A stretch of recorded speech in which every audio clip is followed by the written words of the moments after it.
Handgun. So here we are, Dave Kemp Fieldcraft Survival Tombstone Gun Range in Marion, Illinois. We're finishing up our defensive carbine class with some pistol work. Of course, probably makes no sense. But what we want to advocate in rifle and pistol class is we want you to have a very consistent trigger pull.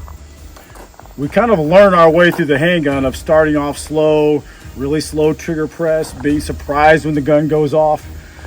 And that's different from when you're being attacked and somebody's running at you with a knife and you're pressing the trigger really quickly, like 4 rounds a second. Those are two very different, distinct trigger pulls. And if we're learning two different systems, sometimes things get complicated with us. Now, there might be a time when you know, a long distance shot, 40 yards, you got all the time in the world, that you might really slow down on the trigger. But most of the time, from distances of 2 yards all the way to 25, it's probably going to be very consistent, and it's probably going to be making the trigger go off type of trigger press. So we're going to start off real quick, real close with everybody. And on close targets, we said before, how much you aim is based on distance to the target and also how big the target is. And usually at 1 yard, we're all very confident with our trigger pull. There's no anxiety, there's no worrying about whether we're going to hit or not. We put the sights on target, probably take the slack out, and then you just press the trigger. And you probably press it pretty hard. So from this distance, at 1 yard, I get my sights on target, slack out, and I press the trigger really hard. If I come up and press the trigger as hard as I possibly can, I still gotta hit. I'm trying to press the trigger, I'm trying to slap this as hard as I humanly can. And at 1 yard, it's no problem. I'm getting hits every time. In theory, if I can do what I did here back there, I should have a very similar result. The gun is very accurate. It's probably more accurate than I can make it. So I want everybody to get up on the 1 yard line on your target, and I want you to evaluate where you're at with your trigger. So let's get about this distance right here. You'll have to hold over that black dot just a little bit. I'm not really worried about you hitting it. So I want to see consistent groups almost every round hit the same hole. So go ahead and come out, double check, make sure you're loaded. On target, slack out, and press the trigger as hard as you can. Go ahead and do that.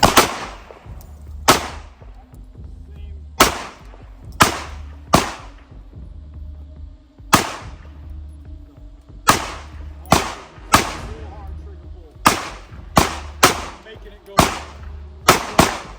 All right.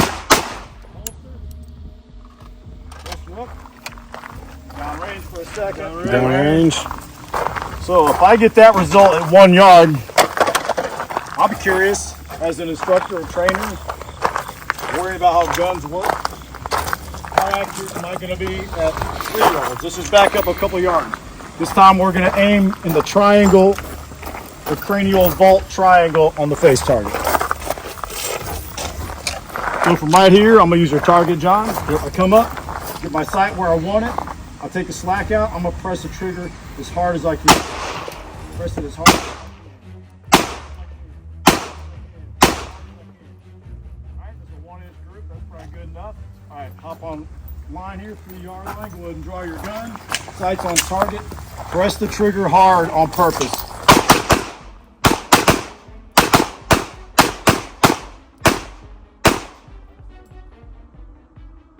Reload if you need to. If there's anything outside of that triangle, that was probably a mental, subconscious trying to help out, trying to push the gun, keep it level. At 1 yard, go ahead and just keep your gun there, Dylan. At 1 yard, there's no mental like, oh, I hope I hit the target, because it's like easy. This is easy. So the farther you get away, you have to play this mental mind game of, I'm close, my gun is close. I actually try to envision when I come back, let's come back to 5 yards. 5 yards, if I'm trying to hit the flame on the campfire or the fieldcraft symbol, I imagine that little flame is a piece of paper that's 1 inch in front of my barrel. Not 5 yards away. I want to recreate the 1 yard shot, because the 1 yard shot was easy. I didn't have to think about it. It's 1 yard, you can't miss. There's no way this is going to go wrong. So I put my sights where I need to, slack out, just a 1 yard shot. Sights there, slack, 1 yard shot.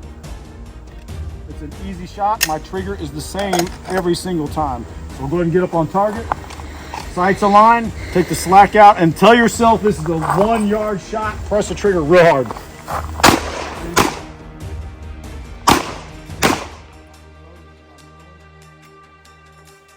Slack out, this is an easy, the target is right here in front of your piece of paper. One more. All right, let's come over here to the steel plate.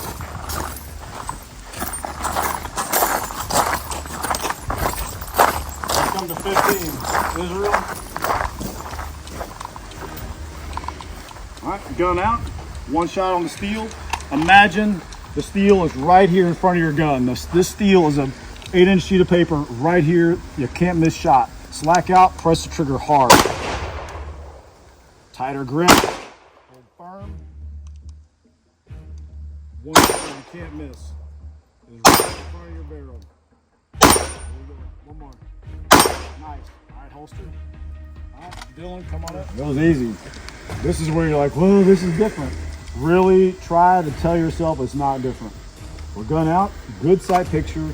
You see the dot clearly. Slack out of the trigger. Easy shot. It's right here. There you go.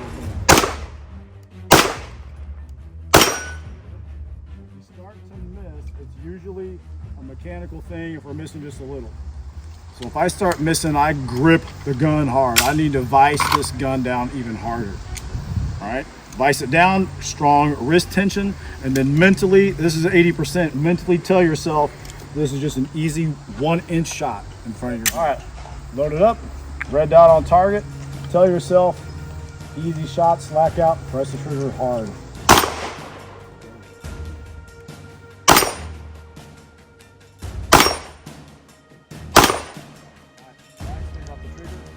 If we get used to doing hard trigger press, I'm not a big fan. Some guys will say, take all the trigger, don't prep it.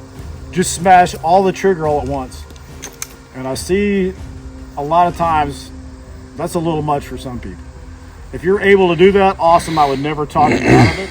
But for some folks, that's a little much. So I'm still a big fan prepping, taking the slack out, but from there, working that thing very consistent to how you would at very close range.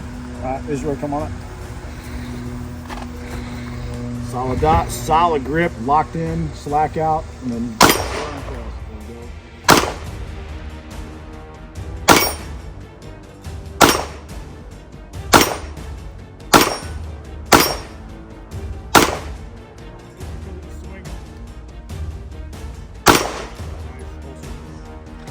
All right, here we go. Gun out, load, make ready. All right, firm grip. It's just mental from here. Good dot, and plus with a dot, where's your focus? It's on the target, not on the dot. Don't focus on the green dot. That's in your peripheral. Focus hard on the plate. All right, hard on the plate focus. Slack out, press the trigger. Yeah.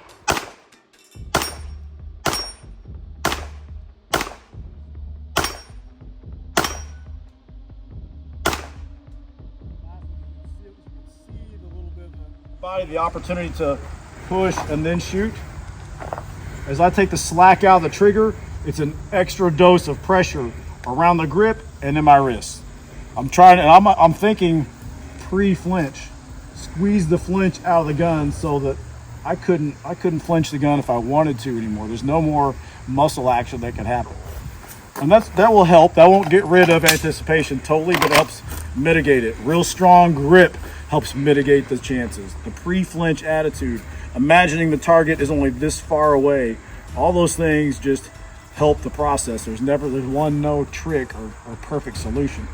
But adding consistency in the trigger press really has helped actually my longer distance shooting than anything else. So I don't know if you guys do something different or anything else is working for you, but is that something you guys do? Is it, or is it more of a slower press, like just squeezing the pressure out type of thing, or what do you think? That was the first time I heard that. You know, just imagine that your target is like 1 foot away from you and just keep pressing. So Yeah. you know, you're farther away, you want to control it a little more, but it's still, you know, Right. don't make it seems like it's 50 yards away.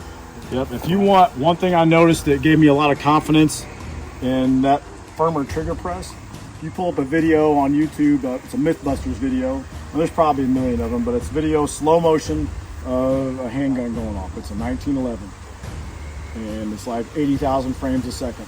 The trigger's pressed, you see smoke come out of the barrel, you see the bullet come out of the barrel, and the gun has not even moved. The slide has not even started to move to the rear yet. The gun hasn't moved at all. So anytime you have a bullet hole low left or high right, rest assured that's where your gun was pointed when it went off. There's no other way. So your body has pointed the gun in that direction. You usually don't know it because your subconscious is the one trying to add this level of equilibrium to your body and trying to help out, so you don't realize it. But when you watch the video of this gun, it looks like it's in a vice. Like, man, that's confidence building to know that I can press the trigger and the gun doesn't move. I used to think when the gun went off, the explosion in the barrel like moved the gun, and it kind of maybe tilted the gun up, so I had to hold the gun harder or push it forward to fight that so it stayed on target. That's not what's going on. The gun is rock solid and doesn't move at all. It's one of Newton's third laws of physics or whatever it is. An object at rest tends to stay at rest. The slide, the gun wants to stay still. Even though this big explosion happened, that mass of metal wants to stay there. And it's not gonna move unless somehow we make it move. So once I realize that the gun is rock solid, I just have to move the trigger with a real rock solid grip. All of a sudden, our confidence builds. The gun actually works like it's supposed to. And I've gotten more confident over the years of actually making that trigger go off. You know, it used to be, we'd always teach people, cops, SWAT cops, everybody, you want a surprise trigger break. Be surprised when the gun goes off. Yeah. And that's maybe how we start to learn the process, but eventually when you guys get to a certain level where you're at now, there's no more being surprised. It's prep the trigger and push that dude hard and let the gun do all the work after that. So, cool.